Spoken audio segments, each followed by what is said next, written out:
Boris Johnson was at a school on Friday digesting a tough lesson from the British voter. Hundreds of council seats lost and key councils in London that have been Conservative for years now in Labour Party hands. Bad results, but no worse than expected. The lesson that I take is that, and you rightly quote the views from the doorstep, but the lesson is we've got to get on with the stuff that matters to people. We've got to keep delivering on our agenda. Mid-term council elections are an opportunity for voters to punish government. Boris Johnson's Partygate scandal and the cost of living crisis made many Conservative voters switch their allegiance. For the Labour Party's leader, Keir Starmer, it was a good night. He is rebuilding after the disastrous general election of 2019 and the leadership of Jeremy Corbyn. This is a big turning point for us. From the depths of 2019, that general election, back on track, winning in the north, Cumberland, Southampton.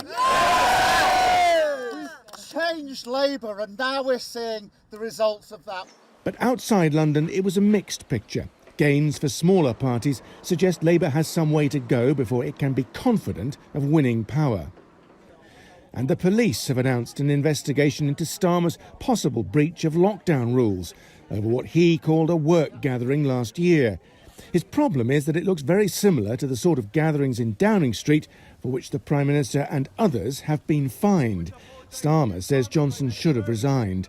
In Northern Ireland, the nationalist Sinn Fein got more votes than any other party and should become the biggest in the province's local parliament for the first time.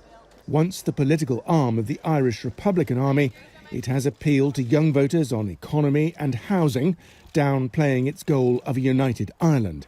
Its victory will be a bitter disappointment to pro-British parties. The Labour Party under Keir Starmer can claim some success, particularly in London. But elsewhere they didn't do as well as they'd hoped for.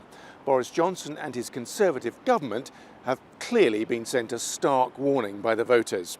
The next general election could well be decided by Boris Johnson's personal performance and how his government responds to the deepening economic crisis. It could be a very close vote. Simon McGregor-Wood, TRT World, London.